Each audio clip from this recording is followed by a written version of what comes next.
Hey guys, and welcome back to my channel. I'm Marquita, and in today's video I'm going to be showing you guys how I maintain and kind of refresh my box braids. So if you're interested in that, go ahead and keep on watching. Don't forget to click that bell for notifications, and also follow me on both my social medias, which I'm going to link down here. But other than that, let's get into this video. So yeah, with these box braids, I'm not even going to pretend like I do something extravagant, because I don't. Whatever video I'm trying to do, I kind of look it up on YouTube and see if other YouTubers are doing similar things, or just kind of to get a feel for what those type of videos are like. And for this one, I couldn't really do that because I noticed a lot of people who did have box braids tended to wash them, but that is not and will never be an option for me in my box braids, for one very simple reason, and it's because my hair frizzes up a whole lot. So there may be YouTubers that have, you know, hair to where they can wash their box braids and it doesn't frizz up or it still looks good, but I highly doubt, and I've never washed my box braids, but I highly doubt my hair is going to do that. So I'm not even going to take the risk, because as you can see already, like a little bit the top of my hair, and my hair actually really still looks good besides the dandruff. Don't judge me, y'all, it be snowing. My hair genuinely still looks good besides the little dandruff I have, and like it's just a tiny bit of frizz up at the top, like not even enough for me to worry about. So I'm not too worried about it. But this routine that I'm going to be showing you guys is so simple and so easy. It doesn't involve washing, it doesn't involve doing anything crazy or extravagant. We're just going to follow 4 simple steps, and then we're going to be done with keeping these box braids up, and you guys are going to see how it looks at the end. So without further ado, let's just get into it. So the first thing I'm going to do is kind of section my hair off, and I think I'm going to do 2 sides. So we're going to be using this water spray bottle, and I'm going to use this to only spray my roots. Like I said, I'm not trying to create any unnecessary frizz, so we're only going to spray this on my roots, and this is just to rehydrate my scalp. Like I told you guys in all my other videos where I was doing my hair, that I have really bad dandruff, so it's very imperative for me to get it under control while it's not too bad, because otherwise I'll be having like huge scabs all throughout my head. My head will be itching. So yeah, we're just going to use this lightly and literally just spraying it, not too much either, just spraying it and rubbing it into your scalp. This is going to be like the precursor to me oiling my scalp. I'm just kind of like spraying it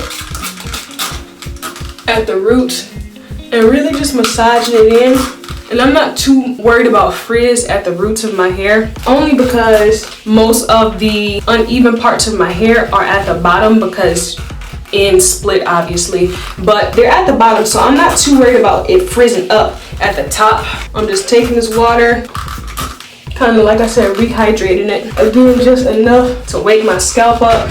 Ooh, and that feels good. Ooh, that feels very refreshing actually. And I'm not rubbing against the actual hair follicles, because I don't want to create frizz. That's not what I want to do. I'm rubbing my scalp, massaging it literally, and it's just to stimulate the hair growth. So that was the easy part. Now we're just going to take this oil that I have here, and y'all know this is my number one go-to. This, the truth, is only like 99 cents to $2 wherever you get it, online, in the beauty supply, wherever you get it. This is going to be cheap and it works. And as you guys get to know me more, you're going to know I'm very minimalist with everything I do. You literally don't have to do a whole bunch for your hair to grow. I found throughout my hair journey, and I feel like I can speak on it at least a little bit, I've had my trial and error and my hair's grown like how I want it to go, but I found that doing only a little bit to your hair, like the least amount of whatever you're going to do to your hair possible, because when you leave your hair alone, it grows. If we're being honest here, these box braids are going to be in for a month, but as soon as these bad boys come out,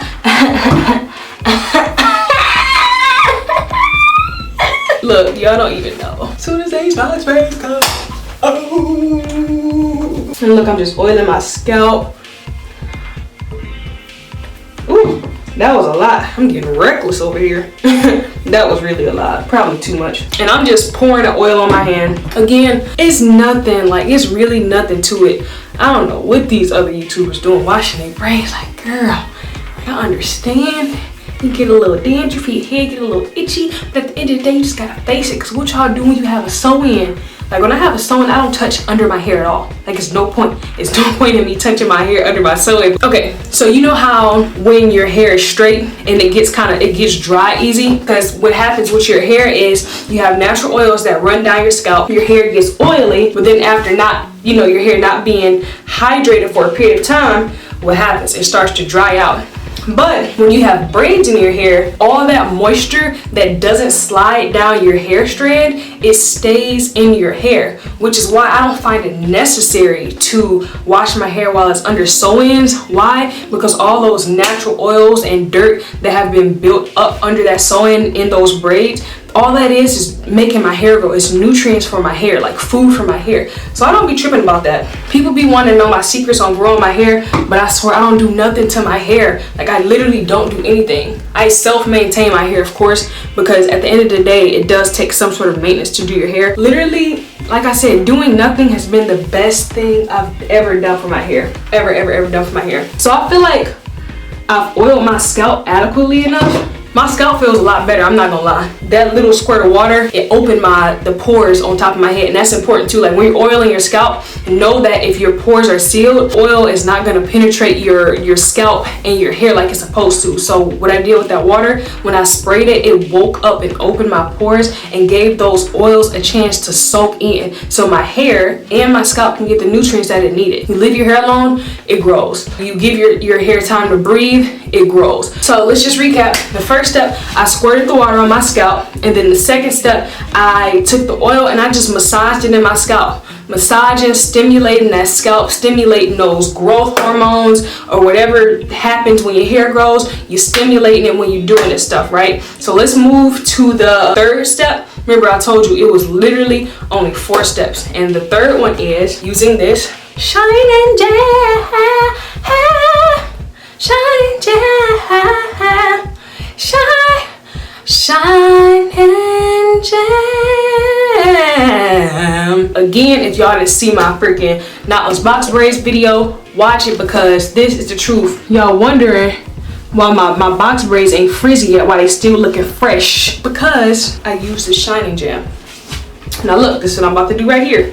So depending on where you wear your hair, you're going to want to use the Shining Jam on that area. What I mean by that, so I have a middle part. Where am I gonna put the Shining Jam? Oh, on top of those braids. Whoa, would you look at that? Let's zoom in. Oh, the Shining Jam is gonna go on top of those braids. Oh, look at that. Nothing too crazy. See how I just smoothed it down? That's if I'm wearing the middle part, right? Okay, so let me take a little bit more. And what I'm gonna do now with this is I'm gonna rub this on my hands, and I'm gonna glide it through my braids.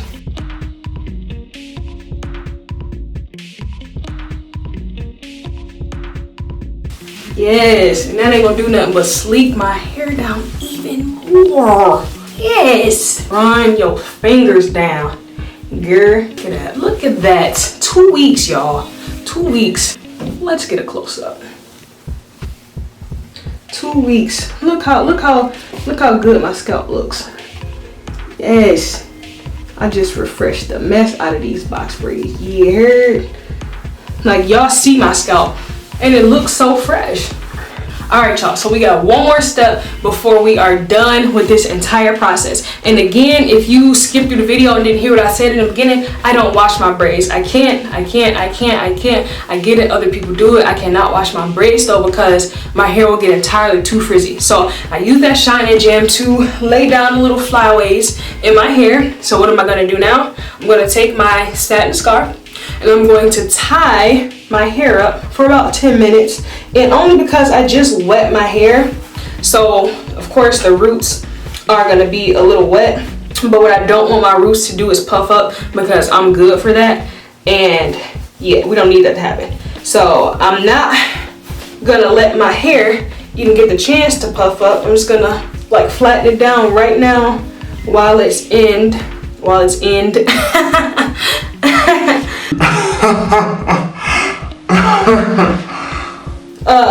I'm just gonna flatten it out while it's wet.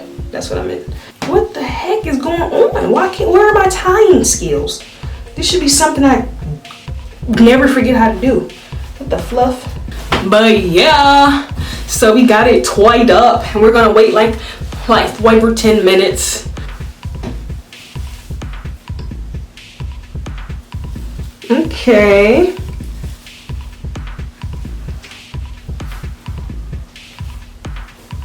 Y'all know I love doing my baby hair, so y'all gotta It's not even a part of the routine.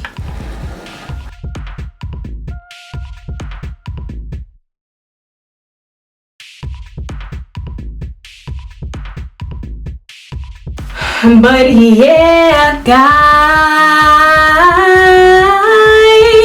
it's like, nah, that pretty much completes this little toot. And this is how I refresh my box braids. Oh, and let me just show you how I tie it up at night. So literally this is all I do. I have a little band, and yes, I refer to these as bands. Don't be all scared, because I ain't going nowhere. I'm just about to flip my hair forward so that I can put it in a ponytail. And this is how I keep my box braids at minimal frizz level. So I loop it once, and then I take the rest of the hair that I didn't loop, I swing it around, and you see how I only looped it once. I just go around and I tuck it in there so it's not tight and it don't really create no bends or nothing. I flip it and I just roll it around the band, and I tie it up at night. Make sure all of it's covered up. And I'll also, if I don't really have to do this, or this is not a necessity to me, but if I can find my bonnet, because I do lose it often, I'll put it over the bun part and I'll like double wrap it so it can be like tightly secured on there, so you know the hair at the bottom doesn't get frizzy. But I don't really worry about that anyway, just because it's at the bottom, nobody's really looking at that. I'm more concerned with how it looks at the top and at the roots and at my parts. But yeah, this pretty much completes how I maintain and refresh my box braids. So if you like this video, don't forget to give me a thumbs up and subscribe to my channel if you aren't already a part of the family. Also, I'm going to put the link to my social media down below right here so that you guys can follow me on those, because I do post all types of stuff on my Instagram. But yeah, most of the updates about my life goes on Instagram before it comes on YouTube. So if you want to be updated about things that are going on, definitely go ahead and follow my social media. And I also do like little stuff like polls. So if you actually want to be a part of the content on my channel, follow me on Instagram. And I do have a video coming up where I asked you guys questions on Instagram and had you answer them, and they're going to be incorporated into my next video. If you like this video, give it a thumbs up, and I will see you guys in my next video. Bye. I got the horses in the back, horses in the back, horses in the back, horses in the back, horses in the back, horses in the back, horses in the back, horses in the back.